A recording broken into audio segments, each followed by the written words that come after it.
오늘 마귀에 대해서 합니다. 천사에 대해서 지난 시간에 하고 이제 마귀에 대해서 할 텐데, 이런 이러쿵저러쿵 얘기가 많아요. 보면 성경 안에 있는 마귀, 제가 여러분에게 말씀드렸지만 너무 알고 싶은 게 많아. 우리는 하나님의 뜻이 무엇인지, 하나님의 섭리가 무엇인지, 세상을 어디서 어디로 가는지. 근데 하나님께서는 성경을 통해서 우리에게 충분히 가르쳐 주셨고, 그만큼 알고 이 땅에서 우리가 삶의 목적과 하나님과의 관계 가운데 모든 것을 할 수 있습니다.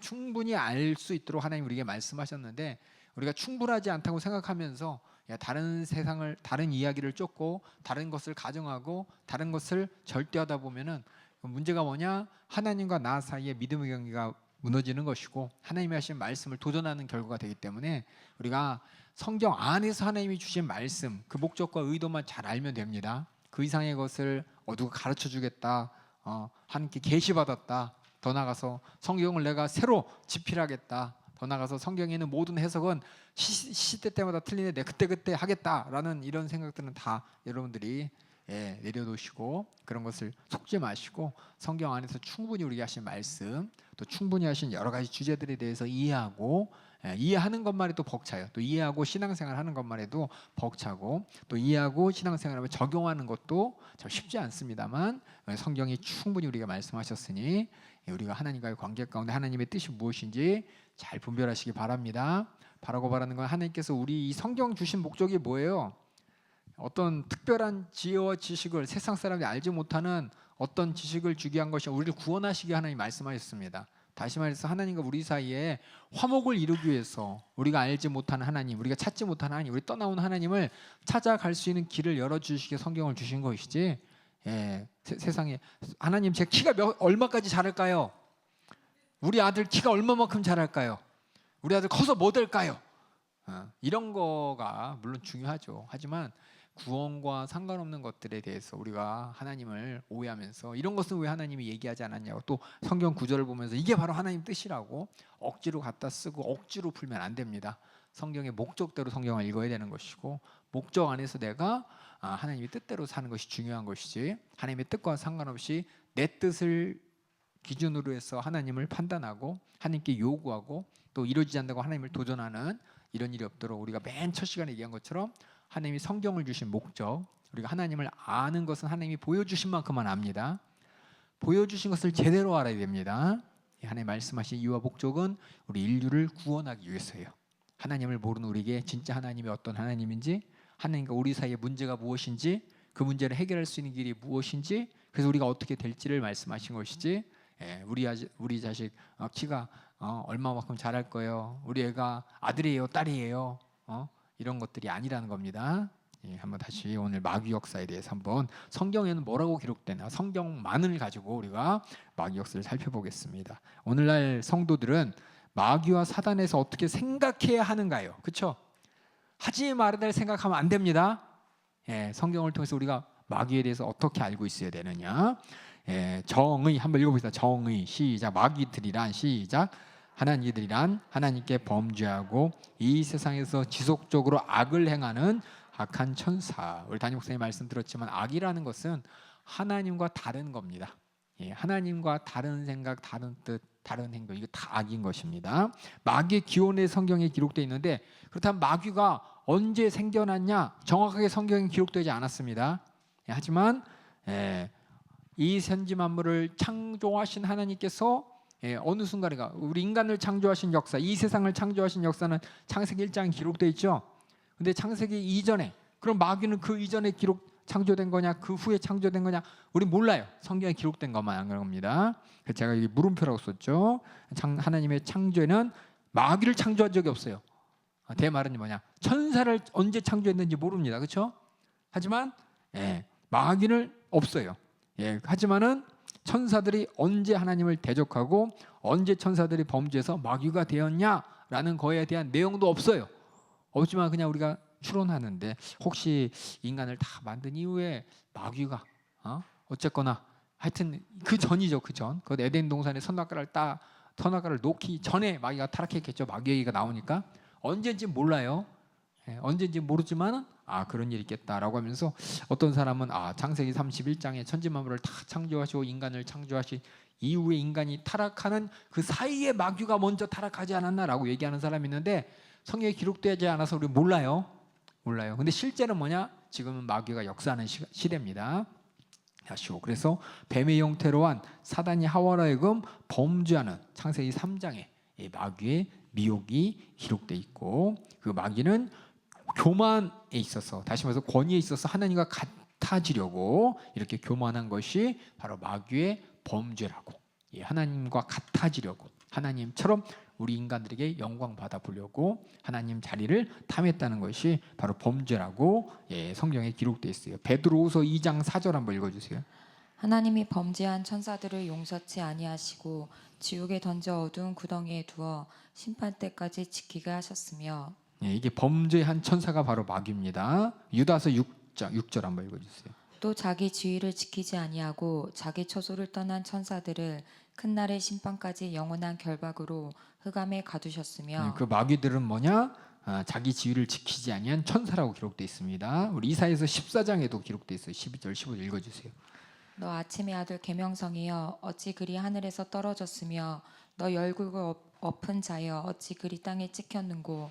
내가 내 마음에 이르기를 내가 하늘에 올라 하나님의 무별 위에 나의 보좌를 높이리라. 내가 북극 지폐의 산 위에 자정하리라.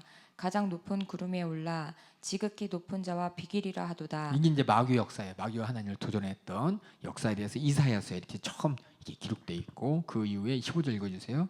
그러나 이제 내가 음부 곧 구덩이의 맨 밑에 빠치우리로다. 그 결과는 결국 하나님께 심판밖에 남지 않았다고 성경에 기록되어 있습니다. 그래서 여러분들이 성경에 기록되지 않은 여러 가지 이야기 중에서 유대인들이 구전으로 이렇게 전해진 역사도 있어요. 루시엘과, 그렇죠? 루시퍼 얘기도 있고, 이게 이제 뭐냐면 성경에는 찾을 수 없지만은 유대인들의 구전을 통해서 이런 사정을 설명하는 책이 있는데, 그걸 여러분이 볼 때 그렇게 얘기하는구나라고 들어야지. 그러니까 성경에 기록되지, 다시 말씀드려요. 성경에 기록된 것만큼 알면 됩니다. 그 이상에서 그래서 루시엘이라는 말도 안 나와요, 그렇죠? 성경에 루시엘 나오나요? 안 나와요, 그렇죠? 가브리엘은 나오는데 미가엘, 루시엘은 안 나와요, 그렇죠? 아마 안 나올 거예요. 루시퍼라는 얘기도 안 나오고. 그러니까 여러분들이 성경 안에 있는 얘기, 밖에 있는 얘기를 혼동하면 안 돼요. 그렇게 이름을 이제 불러서 루시엘이란 천사 유리퍼가 되었다라고 유대인들의 어떤 구전을 통해서 전해진 것이 성경과 함께 전해진 얘기 때문에 이것에 대한 어떤 이렇게 얘기하는구나라고 알아들어야지. 그게 진짜 천사 이름이 루시엘 맞아요? 가브리엘 성경에 기록되지 않게 우리 몰라요. 루시퍼가 된 이건 뭐냐? 유대인들의 구전에 의해서 전해진 것으로 그런 상황이 있었구나라고 알아야지. 루시엘이야 어라 이런 거 중요한 게 아니에요. 다시 말씀드리면은 성경에서 기록되지 않지만 구전으로서 이것을 이해하기 쉽게 한 이런 이야기들도 있는데, 그건 하나님 말씀 아닙니다. 단지 하나님 말씀을 더 잘 이해하기 위한 우리 인간들의 노력이고 수단일 수가 있어요. 그러니까 여러분들이 그 부분에 대해서 아시고, 그래서 이렇게 이사야 선지자의 타락한 천사의 말씀하세요. 제가 혹시 모르는 거 있나? 제가 혹시 착각한 거 있으면 여러분 알려주세요. 저도 배워야 되니까. 제가 아는 게 다가 아닙니다. 저도 오해할 수가 있고 틀릴 수가 있어요. 혹시 제가 틀렸으면 바로 잡아주세요. 아시는 분들은. 그래서 이렇게 마귀의 기원은 하나님을 도전했던, 자기 지위를 떠났던 타락한 천사라는 것을 우리가 성경을 통해서 알게 되는 것이고, 그렇다면 이 마귀의 두목을 사단이라고 부르는데, 이 사단이라고 한국말에서 사단이죠. 영어는 세이탄이고, 그렇죠? 세이탄이고, 이게 무슨 뜻이냐? 대적한다는 뜻이에요. 대적한다는 뜻. 그래서 하나님을 대적했다는 뜻이 그 사단이라고. 그래서 마귀의 두목, 타락한 천사들의 두목을 사단이라고 얘기합니다. 그래서 타락한 사단의 마귀의 두목이 사단, 타락한 천사가 마귀. 그럼 타락한 천사들, 마귀들. 그 중에서 대빵이 사단은 복수로 안 써요. 단수로 씁니다. 혹시 그거 깨달을까 봐, 사단들 이런 분이 있을까봐. 성경에 보면 사단이란 단수가 쓰이고 마귀들이란 복수가 쓰이기 때문에 이런 질서가 그 악한 마귀 세계에서도 있다는 걸 보시면서 사단에 대해서 보면 욥기서에 기록돼요. 욥기서 1장 6절 한번 읽어주세요. 하루는 하나님의 아들들이 와서 여호와 앞에 섰고 사단도 그들 가운데 왔는지라. 예, 이렇게 욥을 시험할 때 이렇게 사단이랑 탁 하나님 앞에 섰다는 이 얘기가 욥기서에 기록됩니다. 욥을 대적해서 무서운 시험을 주는 하나님의 원수요 인간의 원수인 이 사단에 대해서 성경이 기록되어 있습니다. 또 다윗의 왕 말년에 다윗이 뭐 하냐면은 인구를 계수해요. 그 말은 인구조사. 뭐 인구조사 당연히 하는 거 아니야? 라고 하지만 인구조사 하는 마음이 어떤 마음이냐가 중요한 거예요. 한번 조사해 볼까? 그 조사가 아니라 다윗이 교만해졌어. 그래갖고 야 내가 그래도 왕인데 우리 왕국이 얼마나 내가 어떤 업적을 이뤘는지 내가 스스로 보면서 한번 즐거워야겠다라는 심적으로 인구조사를 한 거예요. 하나님의 은혜로 자기가 왕되고 하나님의 은혜로 이스라엘 백성들이 인도한 것을 망각한 채 자기 의를 슬며시 드러내면서 내가 그래도 왕으로서 나의 왕국이 어느 정도지 내가 얼마큼 가졌는지 야 이게 뿌듯해 보려는 하나님과의 관계 가운데 하나님의 은혜는 싹 빼놓고 자기가 인구조사했다는 이것이 마귀가 시켰다고 성경에 기록돼 있어요. 그러니까 한번 읽어주세요. 우리 역대상하 21장 1절 읽어주세요. 사단이 일어나 이스라엘을 대적하고 다윗을 격동하여 이스라엘을 계수하게 아니라. 그렇게 인구조사가 뭐가 나빠? 지금도 우리 통계청에서 인구조사하잖아요, 그렇죠? 근데 다윗이 했던 거는 분명한 의도가 뭐냐? 하나님의 은혜를 망각하고 자기의 의와 또 교만을 틈타서 이렇게 사단에게 속아서 이렇게 했다는 걸 우리가 발견하게 됩니다. 예수님도 사단에게 시험 받으셨죠? 그렇죠? 사단아 물러가라 이렇게 분명하게 지칭하셨어요. 그리고 예수님께서는 제자들을 보내시고 돌아오실 때 사단이 하늘에서 번개같이 떨어짐을 내가 보았느니라 라면서 사단의 역사가 사단의 패배가 예수님께서 확인해 준 것을 보셨고 또 베드로가 십자가의 고난과 죽음을 막으려 할 때 그렇죠? 예수님께서 나는 십자가에 나는 이제 고난 받고 죽어야 돼 안 돼요 예수님 했던 그렇죠? 그랬더니 예수님께서 사단아 내 힘대로 물러가라 그렇게 했죠. 주는 그리스도 살아계신 하나님의 아들입니다까지 고백했으면서 내가 이제 가서 예루살렘에 가서 고난 받고 죽어야 돼 안 돼요 했던 베드로에게 사단아 내 뒤로 물러가라 이게 하나님의 일을 가로막는 역사가 바로 사단의 역사라는 거 아닙니다. 다른 이름으로 마귀가 있던 마귀, 뱀이라고도 하고 바알세불, 이 세상의 임금 이건 이게 정치적인 임금이 아니라 이 세상에 하나님과 대적하는 이 모든 인간들의 이 세상의 권세를 가지고 수많은 사람을 미혹하고 시험하는 이 세상의 임금, 또 공중의 권세 잡은 자라는 뜻도 있고 악한 자라고 성경은 여러 가지로 표현되어 있습니다. 이제 마귀의 정체고 마귀의 두목인 사단에 대해서 이렇게 기록되어 있고 사단과 마귀들의 활동이 뭐냐? 성경에 보니까 죄의 근원입니다.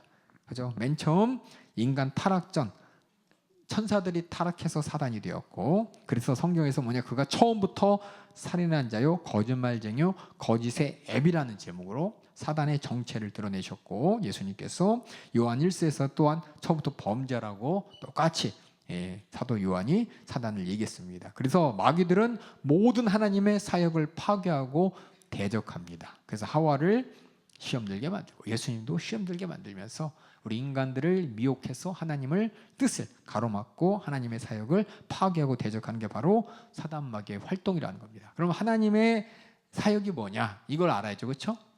하나님이 원하시는 바가 뭔지 모르면은 내가 사단의 역사 또 마귀 역사를 분별하지 못합니다. 그래서 하나님이 원하시는 바가 무엇인지 성경을 통해서 우리가 그래서 하나님은 어떤 분이고 우리를 위해서 무엇을 원하시고 또 우리를 통해서 앞으로 어떤 일을 이루실지 하나님의 사역에 대해서 우리가 아버지 하나님, 아들 하나님, 성령 하나님의 사역을 쭉 보면서 그게 다 인류 구속의 역사인 것이고 우리 인간들을 하나님께서 다시 찾으시는 이야기죠. 이것을 방해하는 게 바로 사단 마귀인 것이고 그래서 우리 인간들이 하나님을 알지 못하게 오해하도록 회개치 못하게 타락하도록 하나님과 관계를 부스러뜨리는 게 바로 사단 마귀 역사를 우리가 보게 됩니다. 그래서 이렇게 근데 이제 그게 이제 하나님의 사역을 파괴하고 대적하는 그래서 분명히 인간을 만들어서 하나님께서는 인간을 통해서 하고자 하는 일이 있었지만 하와를 미혹하고 또 아담도 선악과 따먹게 하고 불순종하게 만들어서 모든 그렇죠 인류를 마귀가 권세를 가지고 부릴 때 하나님의 아들 예수님은 마귀가 대적하여 말씀으로 승리하셨죠. 그렇죠? 세 가지 시험 나오죠. 이 세 가지 시험이 우리 모든 인간들을 향한 하나님의 뜻을 가로막는 모든 시험들이라는 겁니다. 우리가 무엇을 위해 살아야 되는지 또 무엇을 목적으로 살아야 되는지 인생의 목적과 인생의 지금 정체성을 잊어버리게 만드는 게 이 마귀 역사인 것입니다. 두 번째, 마귀들은 하나님의 통제에 제한돼 다시 말해 하나님의 권세 아래 있습니다. 마귀도 하나님 권세 아래 있어요. 왜 그런 권세 있으면 빨리 해치워버리지 왜 그냥 놔둡니까? 하나님만 아세요. 하나님의 뜻입니다. 우리 생각 가지고 아니 마귀를 그때 쫓아내버리고 마귀를 혼내버렸으면은 에덴 동산에서 하와가 시험 들 일도 없고 아담이 선악과 따먹을 일도 없고 얼마나 좋습니까? 이건 내 생각이야. 우리 생각, 우리의 치이지만 하나님께서는 어떠한 이유와 목적으로 마귀를 우리 인간들과 함께, 그렇죠? 인간이들이 마귀에게 함께 있게 하시고 또 무엇을 하실지는 그때 잠깐 얘기했지만 성경 전체를 보면 우리 인간들을 이용해서 마귀를 심판하고 정죄하기 위한 수단으로 사용한다라고 잘못 오해할 수 있지만은 우리가 거기에 이렇게 시야를 좁히지 마시고 내 생각을 더하지 마시고 있는 그대로 보세요. 있는 그대로 하나님은 마귀를 심판하실 것이고 마귀로 시험당한 마귀에게 미혹당한 우리 인간들을 구원하시는 게 하나님의 뜻인 것입니다. 왜 우리 인간은 그렇죠? 아까 얘기했죠. 그럼 마귀를 왜 만들었어요? 천사를 아예 안 만들지. 마귀를 바로 타락하자마자 직접 심판하지. 왜 그랬어요? 그럼 우리 몰라요. 저한테 물어보면 왜 그랬는지 난 몰라. 근데 현실은 어떤 현실이냐? 하나님께서 이제 심판할 그날을 앞두고 그날에는 이제 마귀의 마지막 최종적인 심판이 있을 것이고 지금은 마귀는 정죄받아서 인간 사이에서 지금 그날을 기다리고 심판 날을 기다리고 있다는 겁니다. 심판을 기다리면서 우리 인간들을 쥐락펴락하고 있는 이런 인간의 역사 가운데 하나님께서는 우리 인간들을 구원하기 위해 예수님을 이 땅에 보내셨고 예수를 통해서 하나님의 승리를 우리에게 보여주시고 우리 모든 인류를 마귀의 관계에서 끊어서 다시 하나님의 자녀되게 하여 주시고 그 마지막 심판 그때까지 우리가 하나님 편에 서서 마귀와 대적하기를 하나님이 원하시는 겁니다. 그게 하나님의 뜻이에요. 그래서 뭐냐, 참 이거 하나 알기까지가 어려워요. 이게 뭐냐면 자꾸 내 스스로 하나님과의 관계를 자꾸 생각해 보세요. 내 생각에서 마음속에 나오는 의심이라 그럴까요? 어떤 하나님 왜 이런 분이 아니에요? 이렇게 했으면 좋겠는데 내 생각 가지면은 이렇게 하면 되는데 왜 동산 중앙에 선악과를 만들어 놓고 하나님께서는 인간에게 따먹지 말라 그랬어? 아예 처음부터 만들지 말지. 우리 인간들은 뭐냐, 성경 역사를 보면서 그때 그렇게 안 했으면, 그때 이렇게 안 했으면, 그때 이렇게, 우리 생각은 그래요. 이건 뭐냐, 우리가 하나님이 왜 그렇게 했는지 우리 내 생각 갖고 이렇게 하나님을 뭐예요? 내 밑으로 놓겠다는 거야. 하나님의 뜻과 섭리는 우리가 보여준 만큼만 아는 겁니다. 보이지 않는 부분에 대해서는 하나님께서 우리 인도하시는 그 발걸음과 목소리를 따라가기만 하면 돼요. 근데 자꾸만 이런 의심 가지고 내 머리 가지고 이상한 학문을 만들어요. 열린 신학이라는 것도 만들고, 아까 얘기했지만 신정론이라는 것도 만들고, 성경에 없는, 성경에 써 있는 이야기를 한 발 더 나아가서 아니 이렇게 했으면 하나님이 이래야 되는데 이렇게 했으면 될 것 같은데라는 내 판단을 가지고 뭔가 이런 학문을 만드는 것들이 결국 뭐냐, 우리 인간을 교만하게 만드는 것이고 하나님을 내 머리 밑에다가 하나님 바보 아니야? 이렇게 했으면 되는데 라면서 하나님을 무시하게 되는 것이고 우리가 어리석으면서 하나님을 어리석다고 한 것인 것인가. 여러분들이 이런 것들을 잘 생각하게 하시면서 성경을 여러분이 한번 구약부터 쭉 신약까지 끝까지 보게 되면은 하나님 우리에게 가르쳐주신 내용만큼만 알면 돼요. 이거 왜 다른 사람들 이단들이다 신천지라든지 그 밖에 뭐야 다른 계시를 받던 사람들이 막 여기에다 비스꾸리하고 한번 꼬여가지고 이상하게 만들어서 우리 인간들을 미혹한다고요. 성경을 모르는 사람은 성경에 있는 얘기인지 없는 얘기인지 성경에 있는 얘기를 그렇게 해석해도 되는지 안 되는지도 모르고 그냥 따라가요. 우리는 성경 전체를 통해서 계속해서 반복하면서 하나님께서 우리에게 주시는 말씀이 무엇인지 우리를 죄와 저주와 사망에서 구원하신 예수 그리스도를 온전히 만나야 되는 것이고 성령을 통해서 하나님의 영이 내 안에서 하나님의 실제를 경험하고 또 하나님의 뜻을 내가 분명히 알고 지혜롭게 판단해가면서 주님이 약속을 기다리는 게 우리 인생의 가장 성공적인 모습인 것인데 여기 외에 막 다른 지식들, 다른 계시 받았다, 성경은 이렇게 해석해야 된다, 새로운 해석법이다, 성경에 없는 내용을 더해가지고 새로운 뭔가를 만드는 이런 것들에 속으면 안 된다는 겁니다. 여호와 증인이 그렇고 신천지가 그렇고 JMS가 그렇고 다 그래요. 다. 성경에 없는 그 이야기를 빈틈을 치고 들어가서 다른 걸로 만들어. 그리고 자기 마음대로 해석해. 우리가 전혀 어떻게 보면 그냥 그렇군, 하나님 이런 분야가 받아들일 걸 한 번 더 꼬아서 하나님이 이렇게 한 이유는 이런 하나님이기 때문이다 라면서 꼬아서 다른 하나님을 얘기합니다. 그래서 여러분들이 성경 안에서 강조하는 게 뭔지, 예수 믿고 죄사함 받고, 그렇죠? 예수 믿고 회개하고 죄사함 받고 하나님과 관계 가운데 죄를 알고 보고 이고 죄를 지게 만드는 마귀의 계기를 직시하면서 말씀에 순종하면서 우리는 주님 오실 날, 주님 앞에 서는 그날을 준비하는 것이 우리가 이 땅에서 해야 될 일인데 자꾸 이 이상의 것을 자꾸 뭐 해야 된다, 뭐 해야 된다, 뭐 해야 된다. 이건 하나님의 뜻이다 아니다라면서 여기서 이제 어긋나기 시작하면은 엉뚱한 얘기가 돼요. 야, 우리 다 브라질 어떤 이단은 저기 브라질로 갔나요? 뭐 있잖아요. 브라질에 다 데려가 가지고 농장 만들고 자기 왕국 만들어서 하는 그 이단 사이비 교주도 있잖아요. 이런 것처럼 성경에 없는 내용들을 그냥 다 이렇게 그냥 홀려가지고 미혹해가지고 하나님의 진정한 뜻이 무엇인지 분별하지 못하게 만드는 게 이 마귀역사인 것입니다. 그래서 성경을 우리가 읽는 것이 어떤 지식을 가지고 더 많은 지식을 더하기 위함이 아니라 하나님의 그 말씀을 통해서 하나님이 가르쳐준 만큼만 적어도 하나님이 가르쳐준 그 부분 안에서만 이걸 잘 분별하면 돼요. 있을 자리 지키고 생각할 거 이상의 생각을 안 할 수 있는 그 한계를 여러분이 잘 찾아가야 되는 게 우리가 성경을 통해서 계속해서 고민해야 돼요. 아는 것도 중요하지만 아까 얘기했지만 생각할 바 이상의 것을 생각하면 안 된다는 겁니다. 마귀는 그렇게 우리를 미혹한다는 거예요. 그래서 이렇게 결국 두 번째 아까 하여튼 마귀는 하나님의 통제에 의해서 지금 제한되어 있고 그 능력도 한정되어 있습니다. 마귀라고 다 할 수 있는 게 아니에요. 하나님께서 용납하시는 부분 안에서 허락이 아니에요. 허락이 아니라 이 안에서 이 세계에서 심판 전에 그들에게 용납하신 부분에 한해서만 그들이 그 능력을 나타내고 또 그렇게 하지만 하나님의 통제 안에 있다는 것입니다. 중요한 건 뭐냐? 마귀가 미래를 알까요? 모를까요? 마귀는 모릅니다. 미래에 뭐 알려주겠다 이거 다 뻥이에요. 가짜예요. 성경에서 보면 선지자들이 미래 얘기를 얘기했죠. 엄마 맞았어 신기해. 보면 어떤 개인의 어떤 미래를 얘기하고 나라의 미래를 얘기할 때 그것이 단지 그냥 혹신거리가 아니라 하나님의 구속의 섭리 가운데 있어야 될 일을 얘기한 거예요. 하나님의 구속의 섭리 가운데 있어야 될 일을 얘기한 거지 하나님의 구속의 역사와 상관없는 이야기를 얘기하진 않았습니다. 그래서 아까 얘기한 것처럼 그래서 어디로 이사 가야 돼요? 내가 이사 갈 집이 어떻게 생겼어요? 그런 분 있었어요 옛날에 예언은사 받았던 분 앞에 와서 내가 지금 이 돈이 어느 집을 사야 될까요?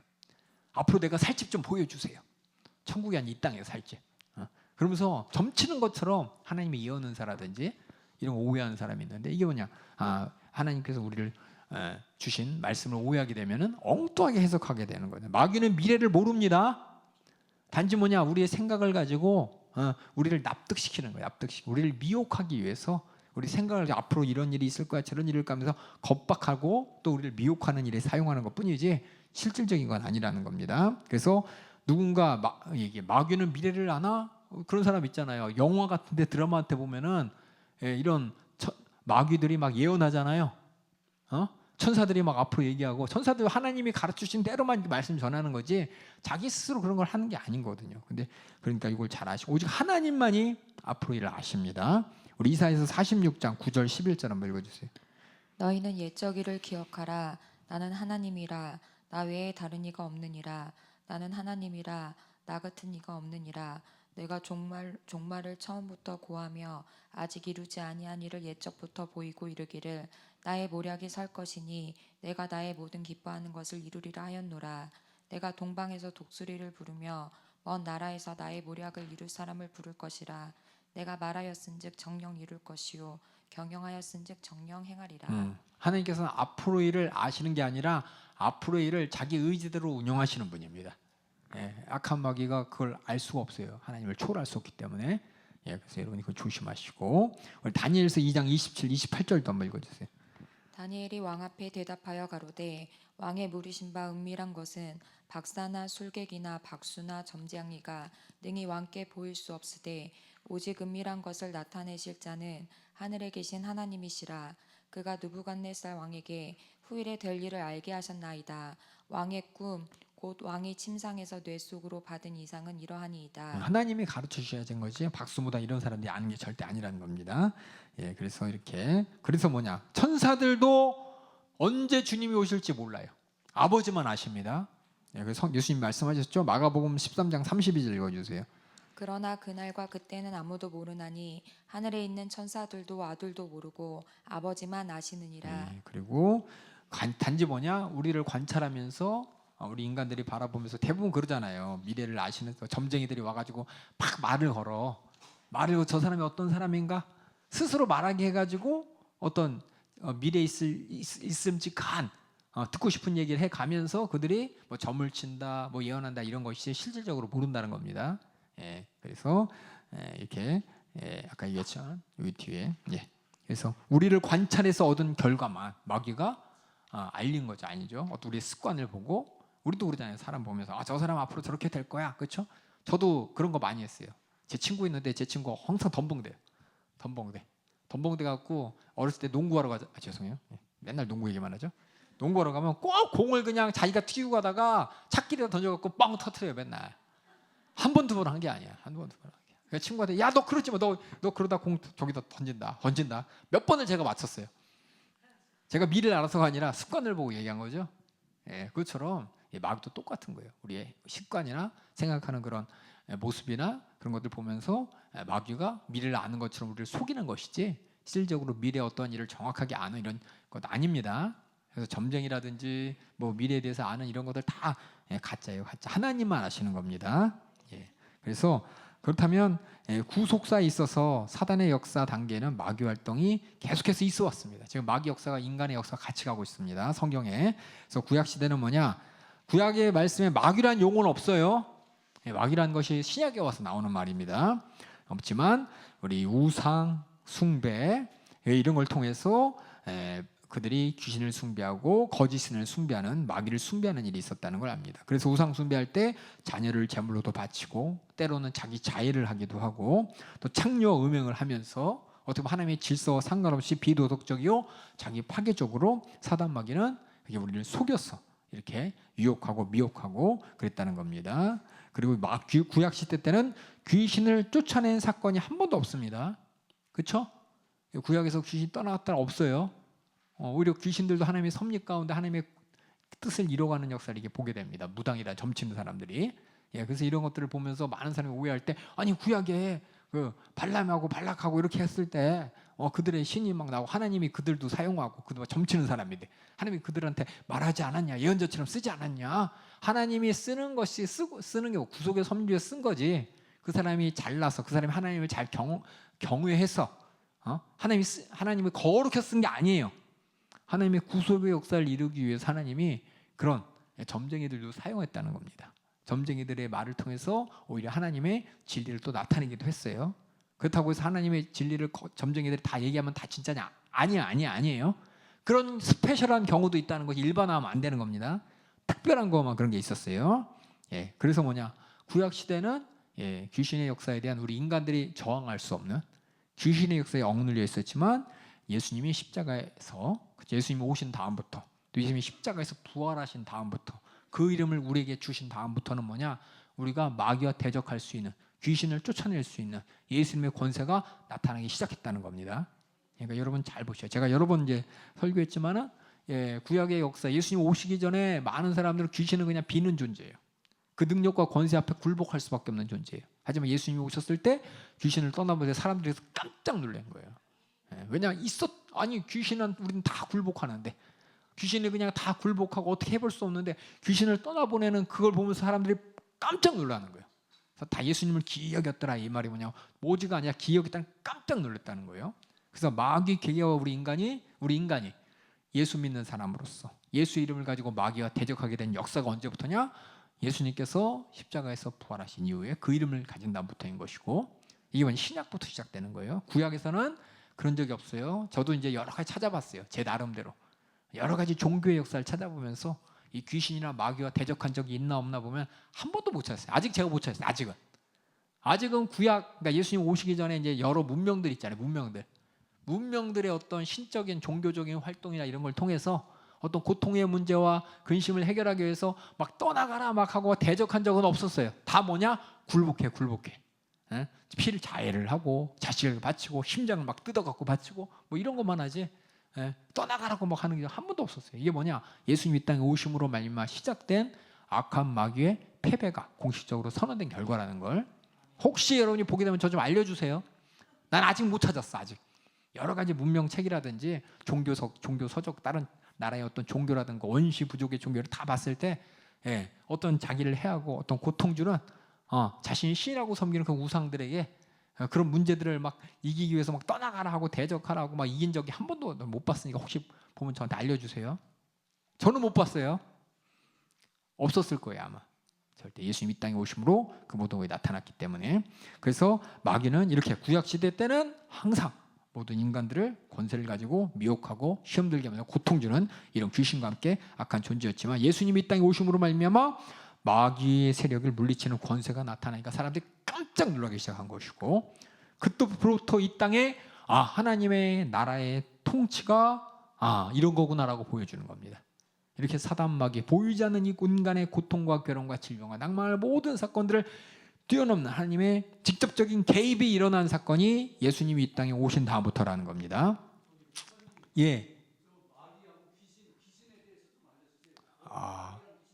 성경에 나온 대로밖에 몰라요. 저는. 성경에 나온 거밖에 몰라요. 저는. 성경에 나온 거밖에. 성경에 나오는 대로 마귀밖에 안 나와요. 귀신은 악한 영으로만 알고 있고, 귀신에 대해 성경에 나온 게 그냥 귀신이라고 돼 있지. 귀신이 어서부터 시작되고 뭐고 세상에 짐승에 영이 귀신이 되고 뭐가 어떤 사람이 귀신이 되고 이러는데 그런데 성경에 안 써 있어요. 안 써 있어요. 그냥 악한 영이라고만 돼 있지. 그냥 써 있는 것만 알아야지. 귀신은 막 세상 사람 얘기하잖아요. 짐승들의 영이 막 귀신이 되고, 과거에 나쁜 짓 한 사람들이 그렇죠? 귀신이 되고 별의별 얘기를 하는데 성경에 안 써 있어요. 성경에 기록된 것만 악한 영이라는 그 존재에 대해서 있구나라는 걸 그냥 알아야지. 악한 영의 시작이 어디서부터인지 우리 몰라. 성경에 안 나와 있으니까. 마귀는 나오는데 악한 영은 안 나와요. 그러니까 우리가 이거에 대해서 악한 영이 어떻게 시작됐을까 막 궁금해요. 그러니까 여러 사람들이 얘기를 해. 그거 가지고 또 새로운 이제 종교를 만들고 새로운 이단을 만드는 경우도 많이 있어요. 우리는 성경에 나온 대로만 보는 겁니다. 그래서 저 아직 못 찾았어요. 저는 아무 성경에 귀신이 어디서 시작됐더라 없어요. 그냥 악한 영으로 귀신으로 이렇게만 나오지. 그래서 우리 인간들 괴롭게 하고 병들게 만들고 이렇게 마귀의 수종이 되어서 우리 모든 사람들을 이렇게 죽이는 이거밖에 알지 어떤 시작이 안 나오기 때문에 전 잘 모르겠어요. 그다음에 목사가 모른다 그러죠, 그렇죠? 진짜 성경 없으니까 전 몰라서 모른다 그러는 거예요. 그래서 이렇게 예수님이 사역 중에 하나님 나라의 통치가 어떤 것인지 분명히 표현되었고, 예수님께서도 광야의 시험에서 사단을 이기셨죠. 이기시고 떠나보내셨습니다. 이제는 새 언약의 시대. 다시 말해 우리가 회개하여 죄사함 받는, 죄사함 받, 예수 믿고 죄사함 받고 예수 이름으로 부활의 영광을 소망하는 우리에게는 예수 이름을 가지고 이제 마귀 세력에 대해서 승리할 수 있는 시대가 열린 것이 우리가 살고 있는 새 언약의 시대입니다. 그리고 예수님이 이 땅에 오실 때 천년 왕국 때는 마귀들의 행동이 더 제한돼서 무정행에 처박히게 되고, 그래서 이 세상에 사단이 어떤 영향도 끼치지 못한 채 우린 천년 왕국이라는 하나님께서, 그 천년이 글자 천국이 천년이 아니라 하나님이 말씀하신 때예요. 때. 그렇죠? 그 천년 왕국이라는 그곳에서 우리는 하나님 나라에서 행복하게 살고, 마지막 천년 왕국이 끝나면 다 잠깐 마귀가 놓였을 때, 그렇죠? 잠깐 마귀가 놓여서 전쟁이 일어났을 때 확실한 패배와 함께 그때 비로소 불과 유황물의 영원한 형벌을 받는 심판이 종결되는 사건이 나타난다는 겁니다. 그래서 이게 참 나중에 하겠지만 마지막 때에 대해서 여러분들이 이런 레파토리가 있어요. 그냥 죽으면 우리 인간들 다 그러죠. 예수 믿는 사람들 우리 다 죽으면 천국 가는 거야. 아니 우리 예수님 오신다니까요. 그렇죠? 예수님 오셔서 어떻게 해요?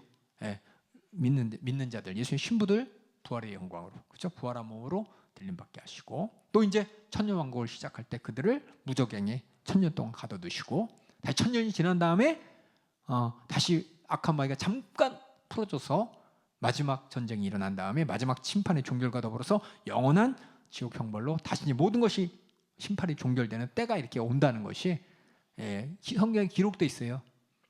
어머 그거 뭐야? 기록된 거밖에 몰라요 저는. 그래서 그때는 어떻게 해야 돼요? 어떤 분이 그래요.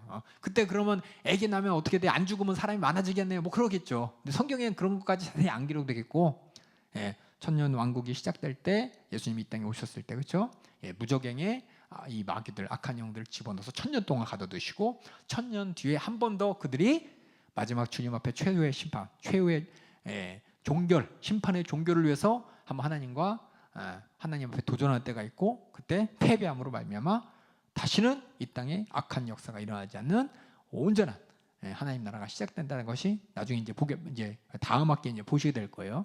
그래서 많은 사람들이 참 그거예요. 저 말씀드리지만 성경에 기록된 대로만 알고 기록된 만큼만 알면 되는데 여기에 플러스 알파하고 그렇죠? 새로운 이론을 만들고 하면서 엉뚱하게 만들어지지 마시라는 거예요. 그때 가봐야 알아요. 그때 가봐야. 기록된 거의 자세한 내용 그때 우리가 가보면 아는 것이고 우린 그때를 위해서 지금 우리가 해야 될 것이 무엇인지가 이 성경을 우리에게 주신 목적입니다. 이 성경은 주님 오시기 전까지 우리가 뭐하고 어떻게 준비해야 되냐가 중요한 것이지 그때 어떻게 되는 거야? 그때 뭐가 되는 거야? 그때 우리 육신은 어떻게 DNA는 어떻게 되고 남자 여자는 어떻게 되고 그리고 할머니는 어떻게 할아버지 어떻게 되고 성경에 안 기록돼 있어요. 그렇죠? 예, 다만 이렇게 아마 그럴 것이다 라고 많은 분들이 추측하시고 또 하나님 뜻을 이룰 것이다 라고 얘기하면서 이렇게 어떤 것을 할 뿐이지 성경에 기록되지 않은 것들에 대해서 이렇게 집착하면 큰일 납니다. 아시겠어요? 내가 사랑하는 우리 댕댕이 고양이들 천국 가면 뭐 마중 나온다. 성경에 없어요. 예? 근데 그것도 보면서 들으면서 우리 강아지 죽었다고 또 장례 예배도 드리는 사람도 있고 그러면서 천국에서 다시 만날 거라고 소망 품는 사람도 있는데 성경에 없어요. 예? 없는 거 갖고 이렇게 만들면서 그거 안 해주면 섭섭해가지고 목사님 너무한다고 내가 고양이 얼마나 사랑했는데 우리 강아지 그러시면 안 돼요. 아시겠어요? 그다음에 그래서 이렇게 성경에 이렇게 마귀의 시간순 그렇죠? 타락하고 구약 시대를 거쳐서 예수님 오신 다음부터 드디어 그들을 대적할 수 있는 시대가 된 것이고 또 예수님의 십자가의 부활로 인해 확실한 정죄를 받은 때고 주님 오시는 그날 그들이 다 무저갱에 들어갈 날이 있을 것이고 천년왕국이 지나면 다시금 나올 때 마지막 최후의 종교의 심판을 통해서 영원한 징벌을 받을 때가 있다는 마귀의 그 시간 있죠. 마귀의 시간의 역사만 바라보시고 지금이 어떤 시대냐? 마귀의 그쵸? 주님이 오셔서 심판하실 그날 심판대에 펼쳐질 무저갱으로 들어가기 그 전에 이 땅에서 마귀는 바락바락 어떻게든 그 짧은 시간 동안 하나님의 영광을 무너뜨리기 위해서 하나님이 창조하신 최고의 피조물의 인간들을 한 사람에도 지옥으로 끌고 가게 하려는 이게 물귀신이죠. 물귀신. 마귀 역사죠. 마귀 역사. 그런 역사에 우리가 살고 있기 때문에 예수의 이름으로 이기고 이겨야 된다는 것이 지금 성경을 통해서 우리에게 주신 하나님의 목소리인 것이고 내가 지금 알고 해야 될 것입니다. 마귀와 우리 관계의 질문 볼게요. 마귀가 시험하는데 그럼 죄는 누구 탓이냐? 모든 악과 죄가 있는데 이걸 마귀의 탓이다. 마귀가 시킨 건데 나는 가만히 있었는데 마귀가 시험해서 세상에서도 그렇죠. 세상에서도 죄를 지은 사람이 있고 죄를 짓도록 뒤에서 조종한 사람들 있잖아요. 죄를 짓도록 뒤에서 이렇게 조종한 사람, 그렇죠? 이 사람 뭐랬죠? 교사라고 그러죠. 교사, 살인 교사라 그러잖아요. 이 사람 죽이라고 시킨 사람, 진짜 죽인 사람, 똑같이 감옥 가는 거잖아요. 그렇죠? 나는 안 죽이려고 했는데 저 사람이 죽이라고 해갖고 어쩔 수 없이 죽였어. 이거 안 통하는 거잖아요. 세상에는 이렇게 하나님 앞에 죄라는 것은 우리가 지금 이렇게 살펴보는 거예요. 하나님 앞에 똑같이 우리 인간들도 마귀에 속아서 죄를 지었지만 마귀 탓할 수 없는 것이 나의 의지가 거기에 결부되기 때문에 그렇습니다. 나의 의지를 갖고 있기 때문에 나 또한 죄의 값을 내가 치러야 되는 거예요. 그래서 보면 주님께 순종해야 돼. 그렇죠? 수종이라고 해서 죄송해요. 순종이라고 바꿔주세요. 주님께 순종해야 할 책임을 인정하며 우리의 잘못을 다른 사람이나 마귀의 세력에 전가해서 책임에 피할 수 없다는 겁니다. 그럼에도 불신자들의 악한 행동은 마귀의 영향을 받은 것이기 때문에 마귀에 비롯된다. 그래서 이게 죄를 짓도록 죄를 교사한 놈이 있고 죄를 짓는 사람이 있고 다 이렇게 심판받는다고 성경이 기록되어 있어요. 우리 알고 있는 본문 우리 요한 1서 3장 8절 우리 너무 잘 알고 있죠? 한번 읽어주세요. 죄를 짓는 자는 마귀에게 속하나니 마귀는 처음부터 범죄함이니라. 하나님의 아들이 나타나신 것은 마귀의 일을 멸하려 하심이니라. 우리 예수님이 하신 목소리는 요한복음 8장 44절 또 읽어주세요. 너희는 너희 아비 마귀에게서 났으니 너희 아비의 욕심을 너희도 행하고자 하느니라. 저는 처음부터 살인한 자요 진리가 그 속에 없으므로 진리에 서지 못하고 거짓을 말할 때마다 제 것으로 말하나니 이는 저가 거짓말장이요 거짓의 아비가 되었음이니라. 우리 디모데후서도 읽어볼까요? 디모데후서 2장 24절 26절 한번 읽어주세요. 마땅히 주의 종은 다투지 아니하고 모든 사람을 대하여 온유하며 가르치기를 잘하며 참으며 거역하는 자를 온유함으로 징계할지니 혹 하나님이 저희에게 회개함을 주사 진리를 알게 하실까 하며 저희로 깨어 마귀의 올무에서 벗어나 하나님께 사로잡힌 바 되어 그 뜻을 쫓게 하실까 함이라. 예, 내가 회개하는 것도 있지만 내가 마귀의 존재를 알고 마귀의 속은 것을 분명히 여길 줄도 알아야 내가 시험 당하지 않습니다. 내가 죄 지은 것만 가지고 잘못했어 이걸로만 끝난다면은 죄가 다시 다가올 때 그 죄가 어디서 오는지 모른 채 내가 미혹당하고 시험 당하는 것도 모른 채 그냥 어쩔 수 없구나 그래요. 많은 사람이 뭐냐 알잖아요 우리가. 은혜 받고 신앙생활을 하는데 안 돼. 그걸 뭐냐 대부분 어차피 나는 안 되네 이렇게 포기하는 사람이 있고, 마귀 그 길을 아는 사람은 마귀가 끊임없이 나를 이렇게 속이고 죄짓게 만드는가, 그래서 떠나가라고 막 대적하고, 그렇죠? 이게 뭐냐, 마귀를 알고 대적해서 이기는 사람과 마귀의 존재를 부인하면서 계속해서 죄로 말미암아 침륜에 빠진 사람이 있다는 거예요. 우리는 마귀 역사를 알고 마귀를 대적함으로 말미암아 스스로 죄를 짓는 것에 침륜에 빠지는 것이 아니라 죄를 짓기 전에 마귀부터 대적해서 우리 주신 거룩함을 확실하게 지키는 여러분 되기를 부탁드리겠습니다.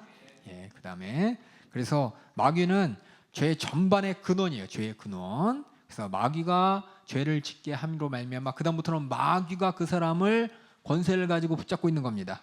마귀가 영향력을 행사할 수 있는 게 뭐냐? 그 사람이 죄를 지은 다음부터예요. 그래서 하와가 선악과를 따먹고 아담이 선악과를 따먹은 다음부터 뭐냐? 그 전에 마귀는 미혹할 뿐이에요. 미혹할 뿐. 억지로 시킬 수 없어요. 하지만 미혹 당하면 그 다음부터 뭐냐?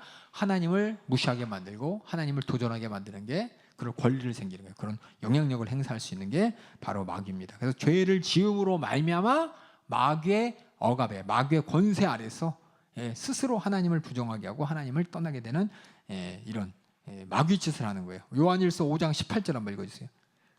하나님께로서 난 자마다 범죄치 아니하는 줄을 우리가 아노라. 하나님께로서 나신 자가 저를 지키심에 악한 자가 저를 만지지도 못하느니라. 그래서 하나님이 지킨다. 이 말이 참, 우리는 자꾸만 영화나 드라마를 통해서 수호 천사가 나를 지켜주고 나는 가만히 있는 결계가 이렇게 생겨서 날 지켜주고 이렇게 생각하는데, 그게 아니라 내 심령 가운데 하나님께서는 죄에 대해서 하나님이 죄를 미워하던 나도 죄에 대해서 민감하게 반응하게 나를 지켜주십니다.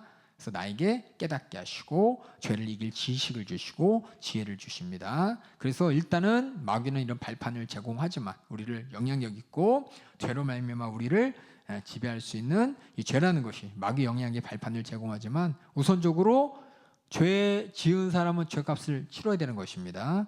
죄를 선택한, 죄를 짓는 것은 무조건 내 의지로 선택하는 거예요. 다시 말해서 누가 시켜서가 아니라 시켜서지만 내 의지가 개입된 거예요. 내가 책임을 져야 된다는 겁니다. 그래서 나는 죄를 안 지려고 그랬어요. 근데 어쩔 수 없었어. 이거 안 통한다는 거예요. 세상에서 안 통하는 것처럼. 세상에서는 정상 참작해요. 촉법 소년이니까 라면서, 그렇죠? 그동안 잘 살아왔는데 저놈이 나쁘니까. 그렇다고 죄가 없어지는 게 아닙니다. 죄가 있는데 촉법 소년이니까 또 여러 상황에 의해서 어떻게 해요? 감형을 시켜주는 거고, 죄에 대해서 이게 감형이죠. 감형. 집행유예라는 감형이죠. 죄는 인정하는 겁니다. 많은 사람이 착각해요. 집행유예라 그러면은 나 죄 없다고. 아니에요. 집행유예는 죄 있다는 겁니다. 그렇죠? 참작해줘서 구속만 안 할 뿐이지. 마찬가지 우리가 죄를 지으면 똑같이 죄에 대한 책임을 져야 되는 것입니다. 그래서 그럼 예수 믿는 사람이 그럼 마귀에게 사로잡힐 수 있냐라고 물어본다면, 진짜 예수 믿는 사람은 마귀에 사로잡히지 않습니다. 아시겠어요? 그래서 잘 보셔야 돼요. 우리가 그리스도와 함께 살리신 바 이후로, 예수님께서 나를 살리신 이후로 죄는 우리를 다스리지 못한다고 성경은 분명히 얘기하고 있습니다. 예수 믿고 구원받은 자는, 예수 믿고 거듭난 자는 분명히 죄가 어떻게 해볼 수 없다고 성경 기록되어 있어요. 요한복음, 우리 119번 로마서 6장 14절, 저희 4절 11절 한번 읽어주세요. 죄가 너희를 주관치 못하리니 이는 너희가 법 아래 있지 아니하고 은혜 아래 있음이니라. 그러므로 우리가 그의 죽으심과 합하여 침례를 받음으로 그와 함께 장사되었나니 이는 아버지의 영광으로 말미암아 그리스도를 죽은 자 가운데서 살리심과 같이 우리로 또한 새 생명 가운데서 행하게 하려 함이니라. 이와 같이 너희도 너희 자신을 죄에 대하여는 죽은 자요 그리스도 예수 안에서 하나님을 대하여는 산 자로 여길지어다. 이 죄라는 것이 나를 주관하지 못한다는 게, 죄 지을 생각을 못해요. 죄 지으려고 하면 내 안에서 거부감이 생겨요. 당연히 죄 짓는 게 아니라 죄 지을 수 없어요. 죄 지을 수 없어요. 그럼에도 마귀는 끊임없이 계속 시험을 하죠. 나는 뭐냐? 죄를 지지 않으려고 해. 내 영혼. 내 속사람은 주님의 예수 그리스도의 피에 보혈로 거듭났잖아요. 거듭났다는 것이 뭐냐면 거룩하게 거듭났다는 것은 죄랑 같이 있을 수 없다는 것입니다. 예를 들어서 진짜 예수 믿는 사람은 담배 피우고 싶을까요? 생각도 안 나요. 도박하고 싶을까요? 아우 끔찍하죠. 그렇죠? 순대 먹으러 물론 이제 순대 피 없는 순대도 있지만 피에 대해서 민감하다고요. 주님 말씀이 내 안에서 이 모든 것들을 거부하게 만든다고요. 거룩하게. 근데 진짜 예수 믿는 척한 사람, 예수 믿는 척한 사람은 아무렇지도 않아. 죄 짓는 거 아무렇지도 않아요. 도덕질하고도 그 죄라는 거를 인식을 안 해요. 원래 그러는 건데 뭐 이러면서. 그래서 이게 중요한 거예요. 진짜 예수 믿는 사람들은 죄가 어떻게 해볼 수가 없습니다.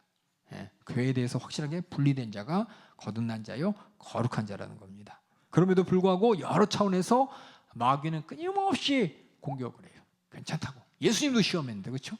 예수님은 어떠셨어요? 시험 받으셨습니다. 예? 예수님 시험 받으셨어요? 그 말은 뭐냐? 예수님은 마귀랑 이게 떨어진 게 아니라 마귀가 와서 계속 예수님 배에서 꼬르륵꼬르륵 소리할 때마다 예수님 목마를 때마다 예수님도 육신을 갖고 있대. 육신인 줄은 생각이 자꾸만 뭐 어떻게 돼요? 이기가 해볼까라는 생각이 있지만 예수님은 그 생각부터 이 마귀의 시험으로 알고 이기셨잖아요. 말씀으로. 하나님의 말씀으로. 그렇죠. 우리도 똑같아요. 예수 믿었지만 계속 이거 해볼까 이런 게 계속 내 안에 들어오는 게 뭐냐? 마귀의 시험인 것이고 예수님은 하지만 말씀으로 이기셨습니다. 왜냐하면 분명히 뭐냐?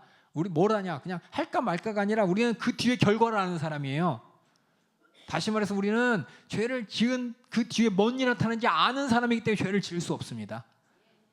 모르는 사람은 죄 짓는 거예요. 모르는 사람. 예수 믿지 않는 사람. 앞으로 죽음 뒤에 지옥인지 천국인지 모르는 사람이고 예수 믿지 않는 사람. 예수님이 나를 위해 피 흘려 십자가에 달려 죽을 만큼은 죄가 무섭다는 걸 모르는 사람인 것이고 죄에 대한 결과가 무서운지 모르기 때문에 그냥 죄를 쳐요. 죄라고 생각도 안 하고 쳐요. 근데 예수 믿은 사람. 한번 예수 그리스도의 십자가를 통해서 죄를 깨닫고 참혹한 지옥의 형벌을 눈으로 목도한 채 나 다시는 지옥 갈 수는 없다고 내 영혼의 때를 바라보면서 확실하게 죄와 분리돼서 회개해서 죄사고 거듭난 사람은 뭘 할 때마다 죄로 보이는 게 죄의 뒤에 날쳐진 죄의 앞에 숨어있는 예수님이 가르치신 마귀 역사가 보이고 그로 말미암아 뒤에 펼쳐질 지옥이 보이기 때문에 죄를 지을 수 없는 사람인데 근데 마귀는 계속해서 무시하게 만드는 거예요. 무시하게. 아니요 진짜 예수 믿는 사람은 그렇게 되는 거예요. 그래서 여러분들이 아마 저도 마찬가지지만 저도 시험에 들어요. 얼른 회개해요. 그렇죠?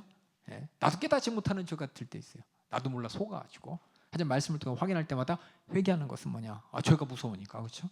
죄로 말미암는 결과가 분명하기 때문에 그렇기 때문에 죄가 주관할 수 없는 사람이지만 그래도 마귀는 끊임없이 시험한다는 거예요. 시험한다. 알아. 나 은혜 받았지. 신앙생활 잘해야지. 천국 가야지. 다 알아. 아는데 뭐예요? 그런데 세상 보니까 그런데 저거 보니까 하면서 이게 마귀의 시험이 넘어가는 겁니다. 그래서 우리는 뭐냐? 예수의 이름으로 꾸짖고 떠나게 해야 된다는 겁니다. 그래서 마귀와의 관계는 어떤 그냥 흐르고 그냥 나도 모르는 사이에 이루어진다. 이 사람은 아직 거듭난 사람 아니에요.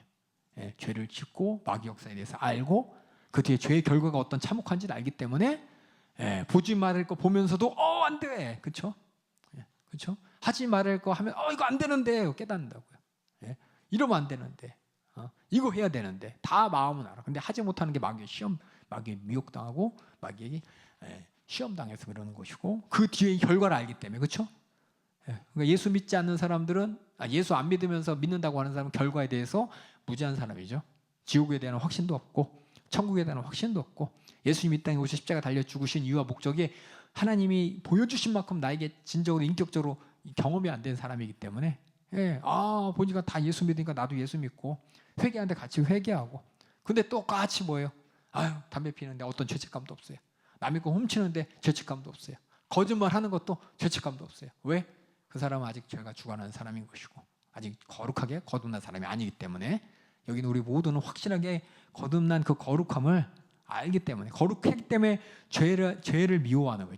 죄를 지을까 봐 겁나는 거예요. 이게 진짜 구원받은 사람이라는 겁니다. 그럼에도 불구하고 사단 마귀의 공격력이 있을 때 우리는 예수 이름으로 떠나가라. 그냥 예배 시간에 한 번 순서 기도의 마지막으로 그냥 떠나가 한번 하자가 아니라 그렇게 우리는 항상 마귀와 대적해야 되는 것입니다. 이게 그래서 예수 이름을 꾸짖어 떠나게. 그렇다면 마귀의 마귀가 어떻게 역사하는지 우리가 어떻게 알 수 있느냐? 먼저는 예배를 방해하죠. 하나님과 관계를 어그러뜨리는 게 마귀 역사예요. 그죠? 그 귀신 들린 자를 마귀는 죽이려고 하고, 그렇죠? 또 예수를 저주하게 하고, 또 그리스도께서 육체로 오신 것을 부인하게 합니다. 이건 지식적인 것이 아니라 예수님이 육체로 오신 것을 부인한다는 것은 예수님의 고난을 부인하는 거예요. 예수님의 죽음을 부인하는 겁니다. 그래서 성경에 보면 예수님이 육체로 오심을 부인한다. 이 말은 예수님 뭐 그냥 하나님 아들인가 보다 이 정도가 아니라 예수님의 고난을 부인하는 것이고 이사야서 53장 말씀이 부인하는 것이고 또 우리의 죄를 대속하여 죽으신 것을 부인한 거예요. 부인하는 거. 그 말은 뭐냐? 죄의 문제에 대해서 전혀 심각하게 생각 안 하는 거예요. 예수님이 채찍에 맞고 죽으시고 나 죄 때문이구나 라고 깨닫고 회개했는데 뭐야? 가짜, 거짓, 악한 마귀에게는 네 죄 때문 아니야. 죄랑 완전 분리시켜. 예수님이 고난받고 죽은 것을 나의 죄와 분리시킵니다. 이렇게 마귀는 예수님이 내 죄 때문에 당하시고 나 때문에 고난당하셔 죽으신 그 십자가에 대속을 부인하는 게 뭐냐? 육체로 오신 것을 부인하는 거예요. 부인하는 거. 그래서 여러분들이 성경을 읽을 때 이 내용을 알고 읽으셔야 돼요. 알았죠? 예수님 뭐 육체로 오신 걸 왜 부인해? 그냥 인정하면 되지. 그 정도가 아니에요. 부인하면은 대속을 부인하는 것이고 나를 위한 고난과 십자가의 죽음을 부인하는 겁니다. 예수님이 당했던 그 고난들, 예수님이 당한 죽음, 그거 진짜 아니야, 가짜야. 그럼 내 죄를 담당한 것도 가짜고, 내 죄도 가짜고, 다 우리의 믿음은 다 헛거가 된 거예요. 이게 뭐냐? 마귀가 하는 일이에요. 마귀가 하는 일. 예수님의 십자가의 고난과 죽음을 잊어버리게 만들고, 망각하게 만들고, 인정하지 않게 만드는 거, 이게 마귀가 하는 일이라는 겁니다. 그리고 그 다음에 창조물의 일부를 파괴합니다. 우리 인간들 질병으로. 또 하나님 복이 좋았더라 이 모든 것을 막 파괴해요. 그래서 우리는 뭐냐? 영분별의 은사로 분별합니다. 분별할 수 있지만 그럼에도 우리는 많은 실수를 해요. 우리가 이 땅에서 온전하고 완벽한 게 아니라 끊임없는 마귀 역사로 말미암아 실수도 하지만 우리가 돌아올 수 있도록 하나님은 계속해서 기도하는 자리를 부르시고 말씀 듣게 하신다는 겁니다. 한번 거룩해지고 마귀 완전 분리되고 죄가 주관할 수 없는 사람은 그냥 저절로 천국 가는 게 아니라 이 땅에서 사는 동안 끊임없이 이런 시행착오를 반복하면서 뭐냐? 계속해서 실수할 그 확률을 낮추는 것이고 또 하나님과의 관계를 더 진실하게 만드는 게 우리의 삶입니다. 이렇게 악한 마귀는 그럼에도 그 사이를 비집고 들어온다는 거예요. 야고보서 3장 2절 한번 읽어주세요. 우리가 다 실수가 많으니 만일 말이 실수가 없는 자면 곧 온전한 사람이라 능히 온몸에 굴레 씌우리라. 우리가 말에 실수가 있어요. 실수 얼른 깨닫고 돌아서면 돼요. 돌아서면 그렇게 해서 우리가 매 뭐예요? 실수하니까 매 성회하죠. 절기 때마다 성회하죠. 그렇죠? 절기 때마다 들었던 말씀 또 듣고 들었으면 또 듣고 이게 뭐냐? 우리가 그런 실수를 계속 반복하기 때문에 하나님 우리에게 들려주시는 목소리인 것이고 또 매 주일마다 우리가 똑같은 복음 메시지를 듣는 것은 자꾸만 잊어버리니까 망각하지 말라고 들려주시는 이렇게 마귀 역사가 있는 이 세상에 사는 우리에게 하나님께서는 이렇게 은혜로 끊임없이 책임져 주시는 것입니다. 그래서 이렇게 마귀 역사. 그다음 마지막 뒤에 네 번째. 그다음 예수님께서는 마귀에게 명하여 물러나게 할 수 있는 권세를 모든 신자들에게 주셨죠. 예수님 주셨습니다. 내 이름으로 주셨어요. 그래서 무엇보다 우리에게는 하나님의 전신갑주를 입어야 돼. 전신갑주. 그게 뭐냐? 전신갑주. 그럼 이건 뭐고 이건 뭐가 아니라 항상 마귀와 대적하여 싸우고 있어야 돼. 전쟁터라는 거예요. 전쟁터. 우리가 이 땅에서 주님 오실 때까지 사는 영적 전쟁터에 있다는 겁니다. 후방이 아니고 전방에 있다는 거예요. 후방에 있어서 그냥 가만히 놀다가 훈련할 때만 훈련하는 게 아니라 영적 전쟁터에서 이 영적 갑옷을 입고 있다는 것입니다. 그리고 마귀를 대적하라고 분명히 말했어요. 그러면 마귀가 피한다 그랬습니다. 마귀를 알고 대적하기를 하나님은 마귀를 보여주시고 우리에게 예수 이름을 주셨으니까 우리 야고보서 4장 7절 한번 읽어주세요. 그런즉 너희는 하나님께 순복할지어다 마귀를 대적하라 그리하면 너희를 피하리라. 우리는 일단 승리한 사람이에요. 마귀를 대적해서 이기는 사람인데 자꾸 마귀 무서워하지 마세요. 어떤 사람은 마귀 무서워해. 귀신 무서워하고 그 사람은 예수 그리스도의 보혈을 공로를 또 부활의 능력을 인정하지 않는 거. 아직도 뭐에 잡혀있냐? 사만이죠. 테레비, 영화, 드라마 이런 데서 막 마귀가 나오고 좀비가 나오고 그거 너무 무서워하는 사람이야. 예? 우리는 그런 거에 무서워할 사람 아닙니다. 대적할 수 있는 승리를 가진 사람. 베드로전서 5장 8절 9절도 읽어주세요. 근신하라 깨어라 너희 대적 마귀가 우는 사자같이 두루다니며 삼킬 자를 찾나니 너희는 믿음을 굳게 하여 저를 대적하라. 이는 세상에 있는 너희 형제들도 동일한 고난을 당하는 줄을 알미니라. 이렇게 우리는 끝까지 대적해야 됩니다. 대적하지 않는 사람은 기도하지 않는 사람, 신앙생활 하지 않는 사람. 우리 신앙생활 자체가 영적 생활인 것이고, 영적 생활을 그냥 신령하고만 쫓아가는 게 아니라 사단 마귀가 대적하는 거예요. 대적하는 거예요. 그래서 뭐냐, 우리가 예수 이름의 권세를 가지고 사단 마귀 대적하는 방법이 뭐냐, 십자가. 십자가가 제가 여러 번 얘기했지만 이게 뭐예요? 부적 아니에요, 부적. 십자가는 예수님의 사망에서 우리 죄를 담당하고 죽으셨다. 우리 죄값을 치르시고 우리가 자유케 되었다는 이 확증이에요, 확증. 그래서 마귀를 멸하신 자리입니다. 사망으로 말미암아 사망의 권세 잡은 자, 그 마귀를 없이 하신 그 십자가가 우리에게는 승리의 상징인 것이고, 또 정사와 권세를 벗어버려 밝히 드러낸 십자가를 승리하셨느니라. 그 승리가 바로 십자가인 것이고, 또 어린 양의 형제가 여러 형제가 어린 양의 피와 자기 증거를 하는 일이야 너 저를 이겼다라는 것이 예수님의 피의 권세로 이겼다는 겁니다. 그 피가 어떤 피예요? 마귀의 패배를 드러내는 피입니다. 예수님의 보혈, 우리 보혈하면 뭐예요? 다. 보혈. 예수님의 피가 얼마나 소중하겠어, 그렇죠? 그렇게 생각하면 안 돼. 우리 세상의 샤머니즘적으로 예수님이 마지막에 마셨던 나무잔 찾아가는 인디아나 존스처럼, 뭔지 모르지만은 예수님이 막 성전, 그렇죠? 예수님이 사용하셨던 거, 예수님이 쓰셨던 거, 이거 대단히 뭐 성스럽고 홀리하니까 이거 아니에요. 예수님의 보혈은 뭐냐? 예수님께서 피 흘리신 이유가 뭐냐? 우리 죄를 담당하시고 우리 죄를 해결하셨다는 승리라는 거예요, 승리. 그래서 예수님의 보혈이 뭐냐? 내 죽음을 담당하신, 내 죄를 해결하신 능력이라는 겁니다. 이렇게 우리가 보혈을 알아야 되는데, 많은 사람들은 예수님의 피 얼마나 거룩하시고 뭔지 모르게 몸에 좋을, 녹용보다 좋겠지 막 이렇게 생각하시면 안 돼요. 그런 거 아니에요. 사단 마귀에 대적한 승리라는 거예요, 승리. 사단 마귀가 죽이려는 그 죄를 예수님께서 우리 뒤집어 쓰고, 그렇죠? 죄를 해결하고 부활하시고, 우리를 위해서 흘리신 보혈, 피, 우리 죄를 담당하고 해결했다는 거예요. 우리 죄를 담당했기 때문에 더 이상 마귀는 우리에게 권세를 부릴 수 없다는 겁니다. 그래서 우리는 보혈이 그거예요. 사망이 권세가 어떻게 해볼 수 없는. 그래서 6월절에 이스라엘 백성들이 문설주기에 피를 발랐잖아요, 그렇죠?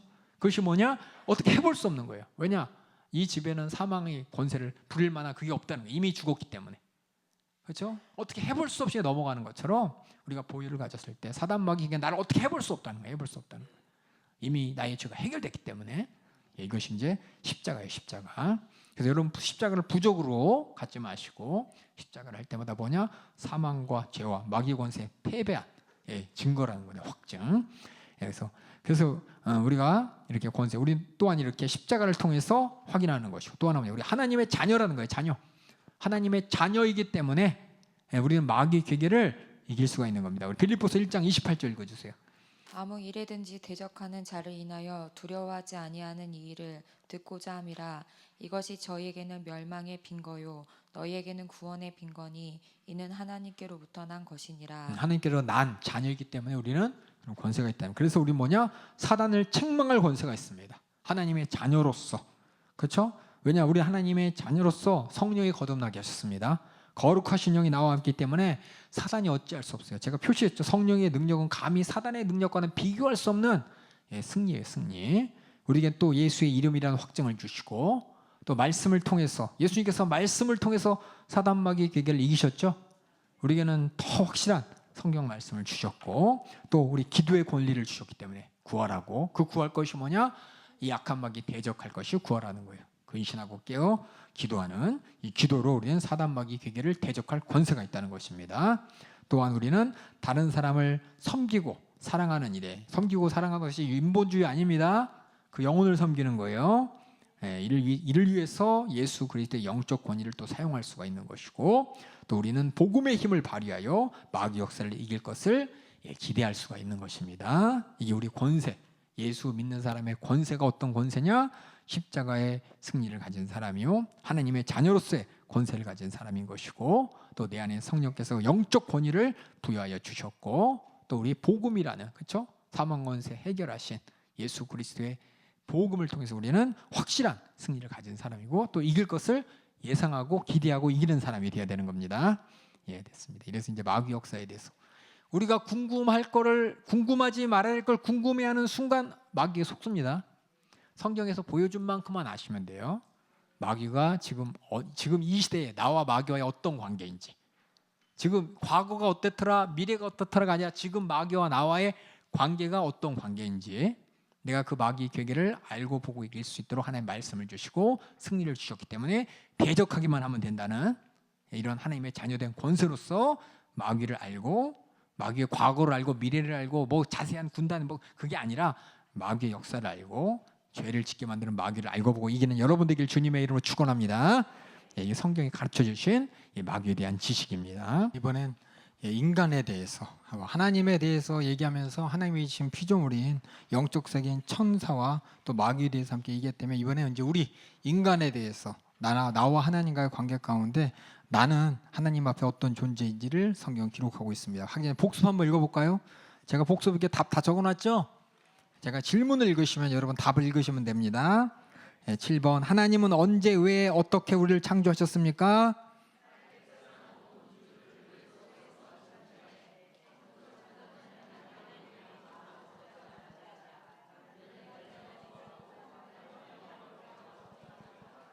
이것의 연장이 바로 우리 인간을 창조하신 목적과 연결됩니다. 8번째, 만일 하나님께서 만물을 다스리신다면 우리의 행동은 어떤 의미가 있습니까? 하나님의 예정에 대해서 우리가 어떻게 이해해야 될까요?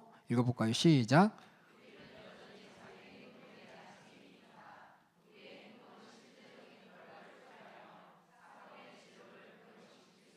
섭리에 대해서 한번 3번 얘기해 볼까요? 시작. 1번 시작.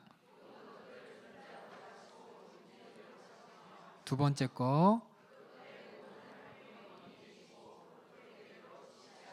세 번째 걸로.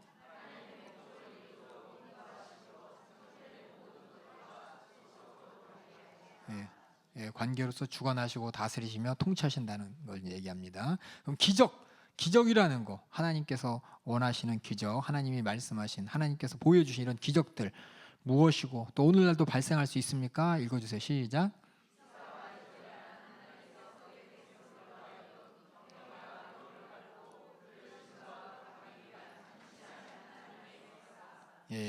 목적이 뭐냐? 하나님을 증거하기 위해서 하나님께서 행하신 일입니다.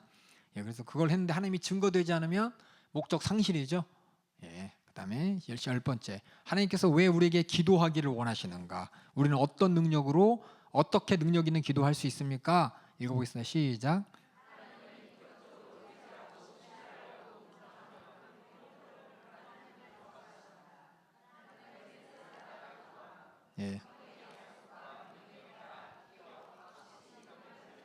이렇게 기도합니다. 그럼 천사들은 누구고 하나님은 그들을 왜 지으셨습니까?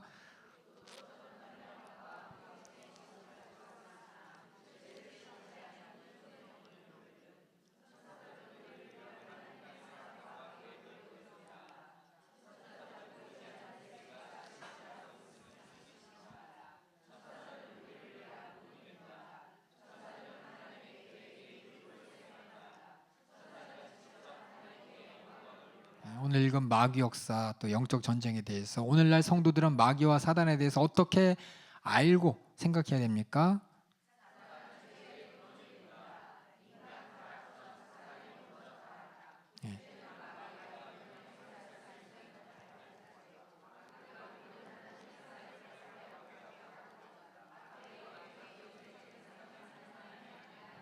마지막으로 마귀는 하나님을 대적할 수 없습니다. 지금 뭐냐, 이미 하나님이 도전했다가 떨어졌어요. 하나님 앞에 패배했어요. 패배해서 마귀가 싸우는 대상이 누구냐? 하나님, 그러니까 선악 간의 대결. 그러니까 많은 사람들이 선악의 대결, 세상은 그렇게 이분으로 나누죠. 선하신 하나님과 악한 마귀 역사가 싸운다. 이거 아닙니다. 성경을 통해서 바라보는 건 마귀가 하나님하고 막 대등하게 싸우는 게 아니라 이미 그들은 패배했고 심판만을 기다려요. 심판을 기다리면서 우리 인간과 싸우는 거예요. 인간을 어떻게든 시험하게 만들고 인간을 미혹해서 인간을 타락시키는 것이, 우리 인간은 뭐냐? 하나님 말씀을 가지고 마귀를 대적하고 마귀와 싸워 이기는 게, 그 마귀의 싸움의 대상은 우리 인간이라는 거예요. 근데 이건 뭐 많은 영화들은 이제 엉뚱하게 나오죠, 그렇죠? 그러니까 여러분들이 성경과 세상에서 얘기하는 드라마, 문화 이런 거랑은 분별하셔야 돼. 많은 사람들이 텔레비를 보면서, 그렇죠? 텔레비나 영화나 문화를 보면서 거기에 있는 어떤 영적 세계관을 성경적 세계관인 줄 착각해요. 그래서 야 하나님 싸우려면 하나님이 싸우고 뭐 하나님, 그 마귀가 싸우는 건 인간이에요. 인간 아시겠죠? 인간이고 우리는 하나님께서 천군 천사를 보내주셔서 우리를 도우시기도 하고 또 우리가 예수의 이름으로 대적하기도 하고. 그래서 이 중요한 게 뭐냐? 하나님은 진아에게 몇 점 몇 패야? 이게 중요한 게 아니에요, 그렇죠? 하나님 항상 승리하시고 감히 그 권세에 누가 도전합니까? 우리 인간과 싸운다는 요거 중요한 거예요. 요거 중요한 거예요. 그러니까 텔레비나 영화나 문화 보면서 그런 거 나오면 여러분 분별하시면서 보셔야지. 야 이겼다. 어떻게 선이 지고 있어. 악이 이기고 있어. 이게 아니라 이미 패배했고 악한 마귀에게는, 그렇죠? 마귀는 귀신은 악한 영들은 어떻게든 뭐요? 이미 하나님을 도전하다가 그 권세 앞에 패배했고 이곳에서 우리 인간들과 싸우고 있다는 걸 정확히 알아주시기 바랍니다. 그 다음에 우리 인간에 대해서, 우리 하나님이 우리를 왜 지으셨습니까? 보면은 우리가 하나님의 형상대로 지음을 받았다는 말이 또 뭔 뜻이에요? 이거 갖고 또 신학교 가면 맨 처음에 헤매요. 하나님은 형상의 하나님, 뭐 그대로 하나님의 형상의 모양을 따라 우리를 지었다 그래요.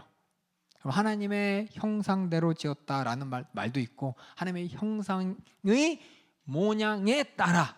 근데 하나님의 눈에 보이지 않는데 어떻게 형상이 있고 모양이 있어요? 그렇죠? 그러니까 이거를 이제 여호와 증인이나 이제 딴 신경, 하나님은 그러니 보이지 않지만 사실 보이지 않을 뿐이지 형상이 있는 분으로서 눈이 2개, 콧구멍이 2개, 손가락이 10개. 그래서 우리 모습을 보면 하나님 모습을 볼 수 있다라고 거꾸로 하는데 아니에요. 눈 2개, 콧구멍 2개, 손가락 10개는 원숭이도 똑같이 있습니다. 그 털이 있잖아요. 맞나요? 하여튼 우리 털 있는 인간도 있는데 하여튼 그게 아니라 하나님이 영적인 인격체로서 우리를 인격적으로 창조하셨다는 것을 성령 전체를 바라볼 때 하나님과 인간과의 어떻게 닮은 점을 찾으면, 그렇죠? 닮은 점을 찾으면 뭐냐? 의지를 가지고 행동을 하는 인격이 있다는 거, 영적 존재인 거, 이걸 얘기합니다. 그래서 우리는 하나님을 기쁘시게 해야 돼. 어떻게 하나님을 기쁘시게 해야 될 것이냐 한번 찾아보겠습니다. 하나님이 왜 사람을 창조하셨는가? 사실상 하나님은 우리 인간이 없어도 스스로 존귀하신 분이시고 스스로 영광에 충만하신 분입니다.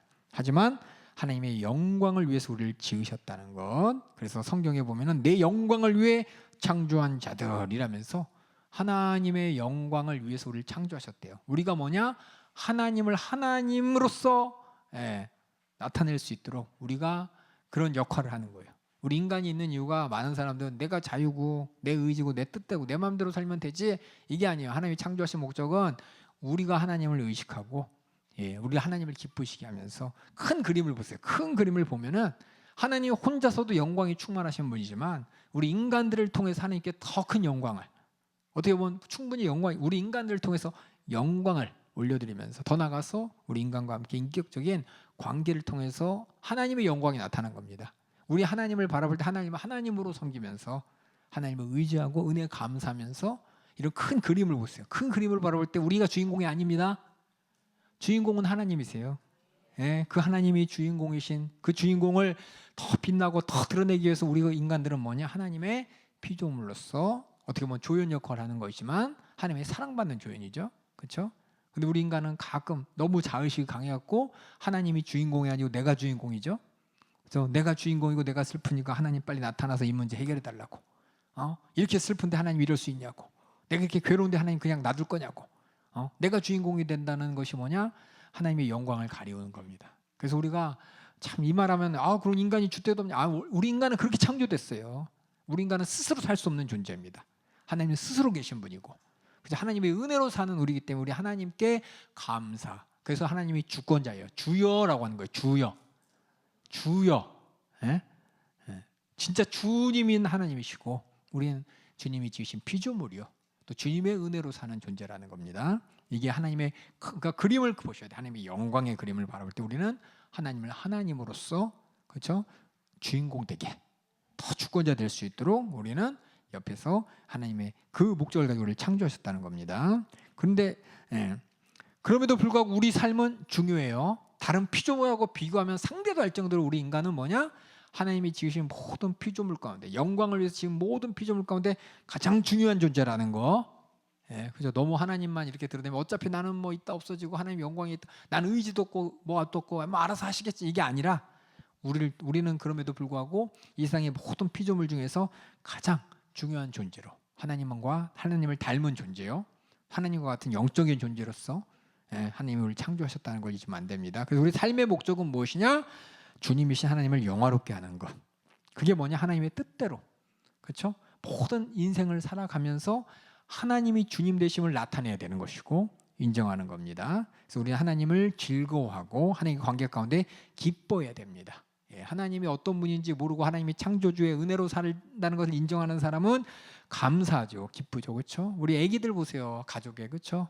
우리 아이들이 엄마 아빠만 있으면 좋아요, 그렇죠? 엄마 아빠가 부자든 잘생겼든 못생겼든 키가 크든 털이 많든 상관없어요. 엄마 있다는 것 자체, 아빠 있다는 그것도 행복한 거잖아요, 그렇죠?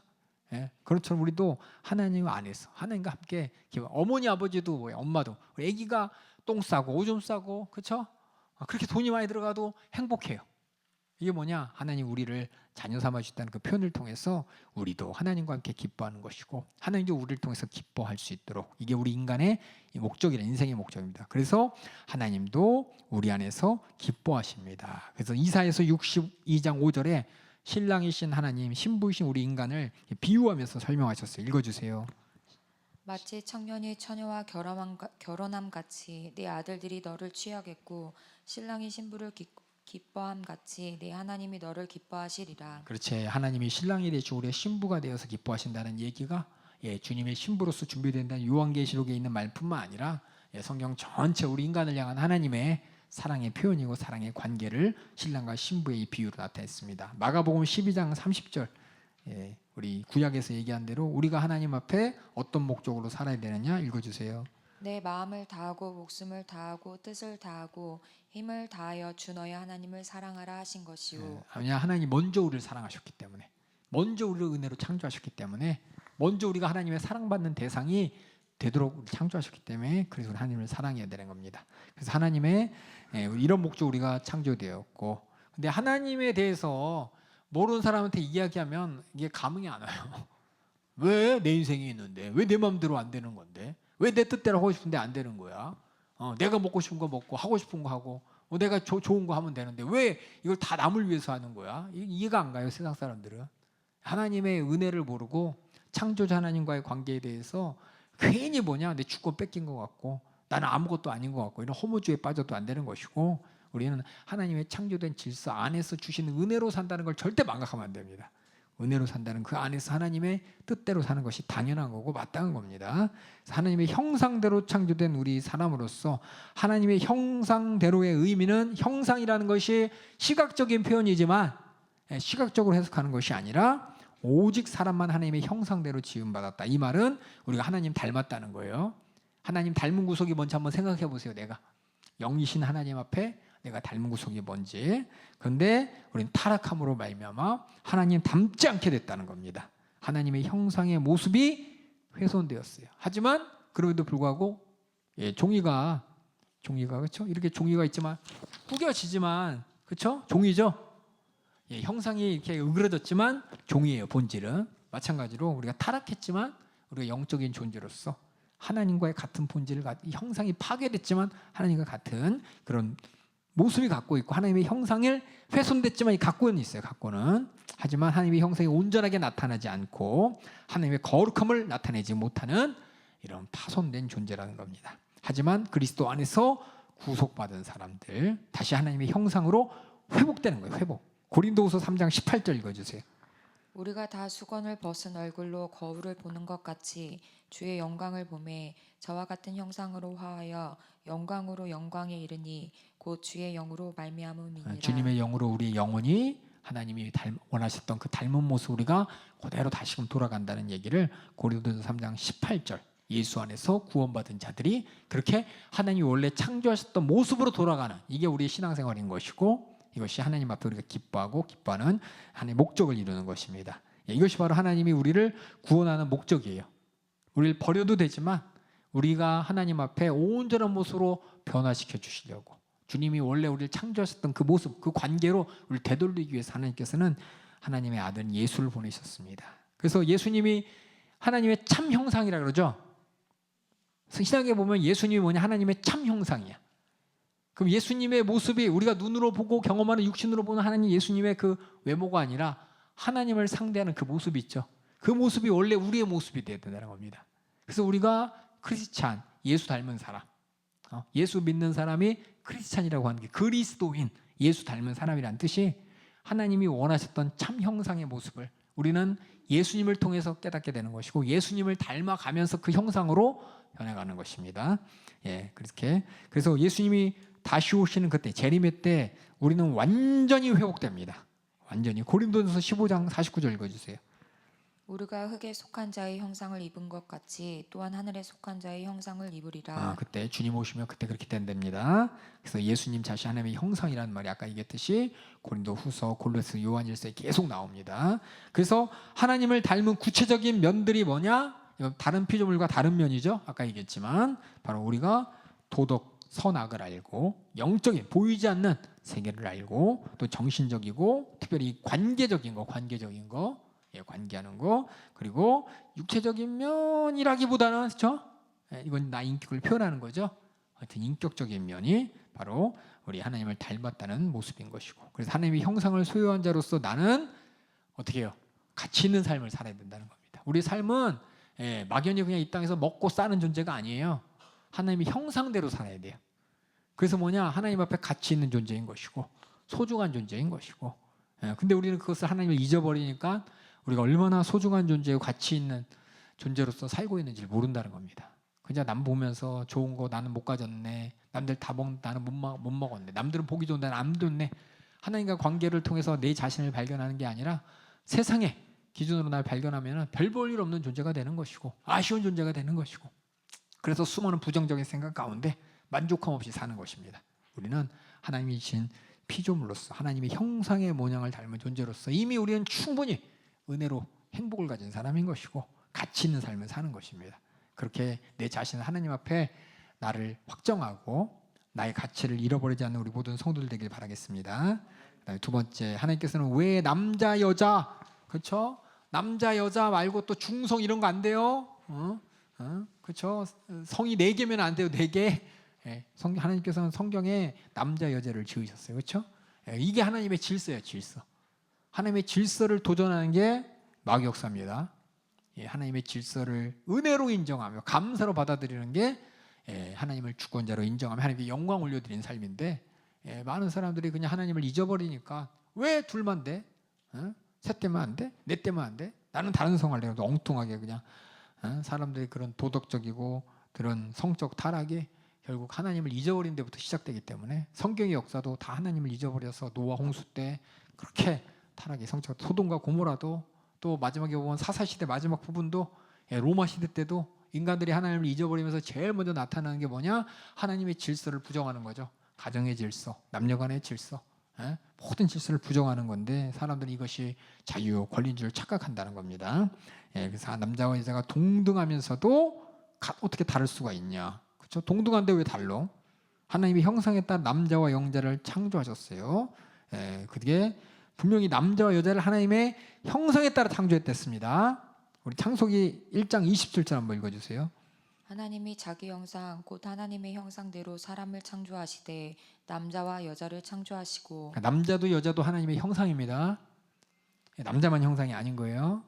그 다음에 창세기 5장 1절 2절 읽어주세요.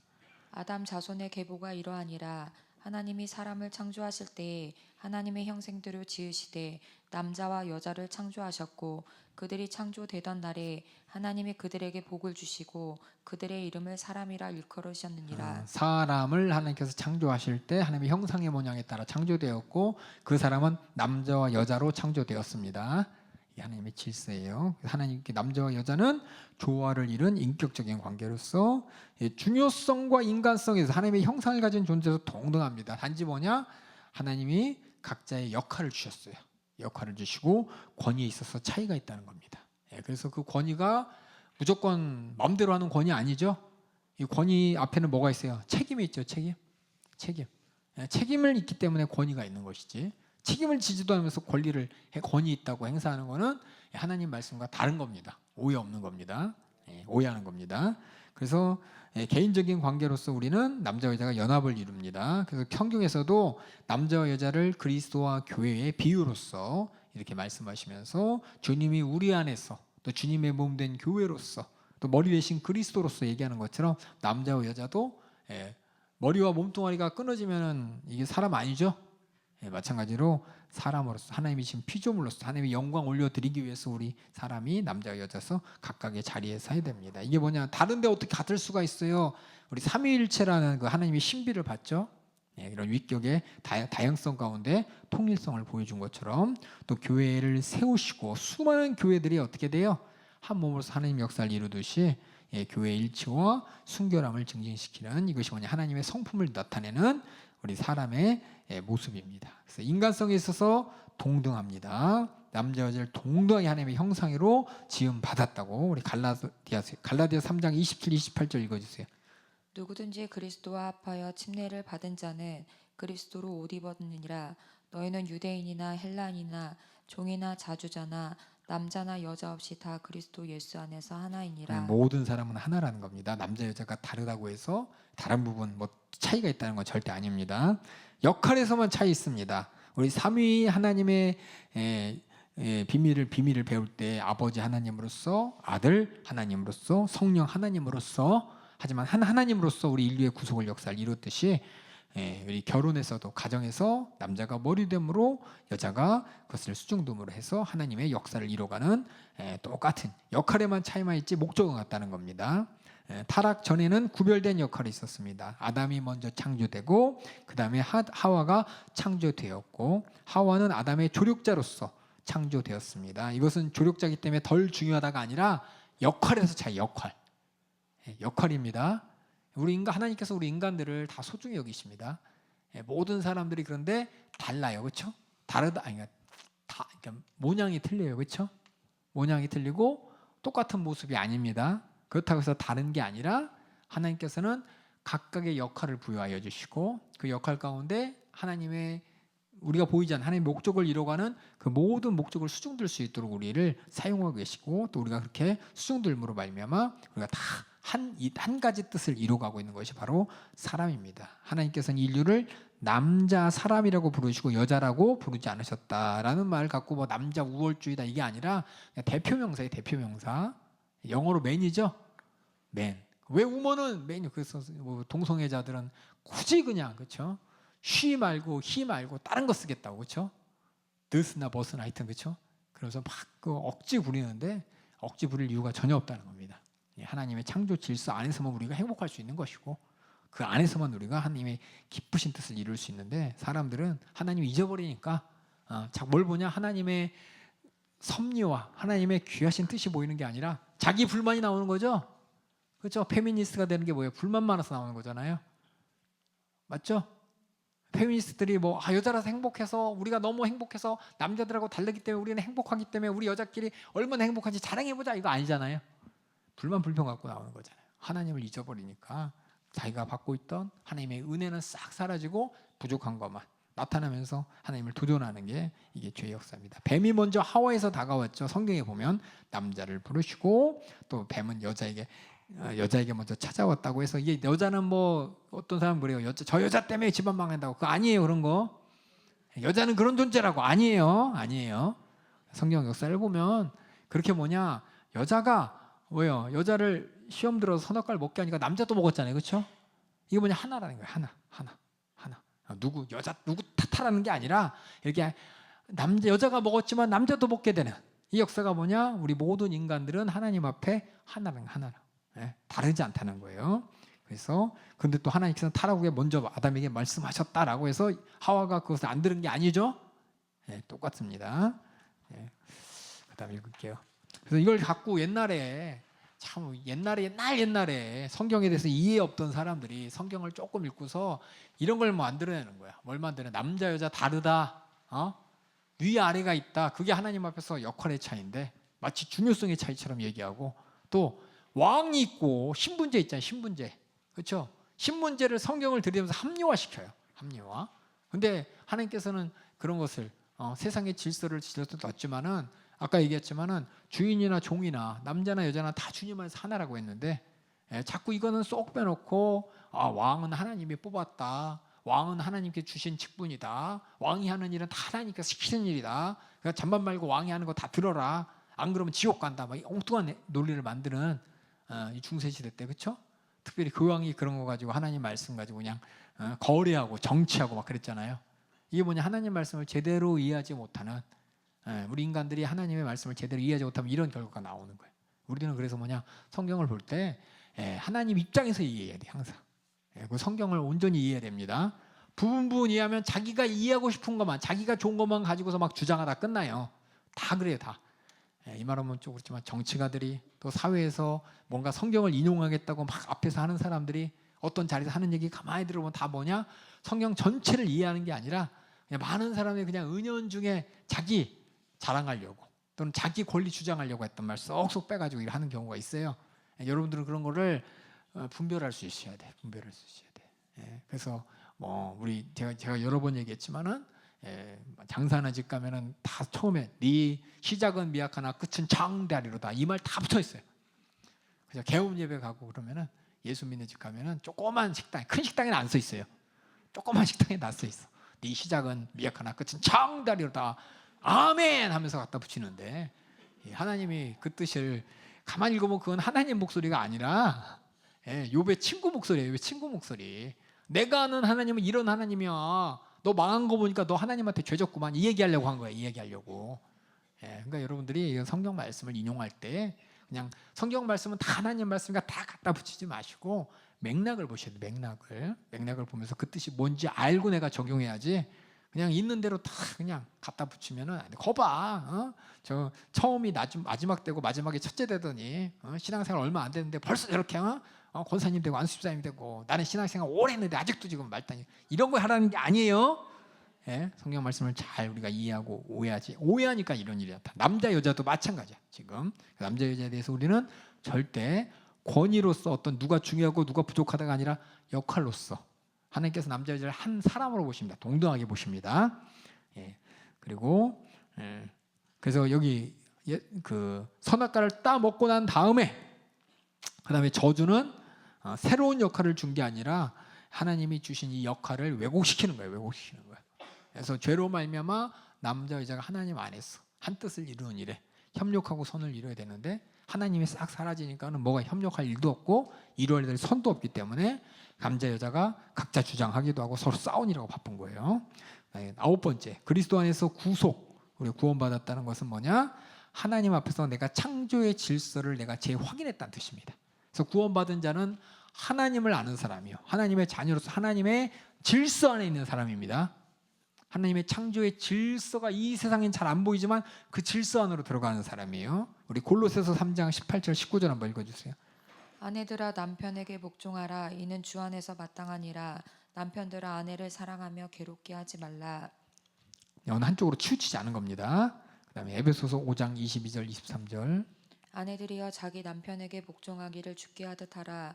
이는 남편이 아내의 머리됨이 그리스도께서 교회의 머리됨과 같음이니. 요것만 이제 남자들이 얘기하죠, 그렇죠? 뒤는 얘기 안 하고, 그렇죠? 주 안에서 부모에게 순종하라, 이것만 얘기하죠. 자녀들 노엽게 하지 마라, 이건 안 하죠, 그렇죠? 그러니까 여러분들이 성경 전체를 잘 보셔야 돼. 어떤 게 질서인지. 성경 말씀을 가지고 내 권리로 부모로서 막 주장해서도 안 되고 남들로서 주장해서도 안 되고 항상 조화롭게 보셔야 됩니다. 그래서 우리는 하나님이 주신 남자 여자의 관계가 가정을 이루는 일에 어떻게 해야 되느냐, 극단적인 적용, 아까 얘기했듯이 종속적인 관계가 아니라 상호보완적인 하나님의 질서 안에서 선한 뜻을 이루게 된 관계라는 걸 이해하시고, 남편은 사랑으로 인자하고 이해심 많게 지도력을 발휘한다, 이 말은 책임지고, 아내는 남편의 그 권위에 적극적으로 지혜롭게 복종함으로 하나님 뜻을 함께 이루어가야 되는 것이 남자와 여자의 관계라는 것을 성경을 통해 발견할 수 있습니다.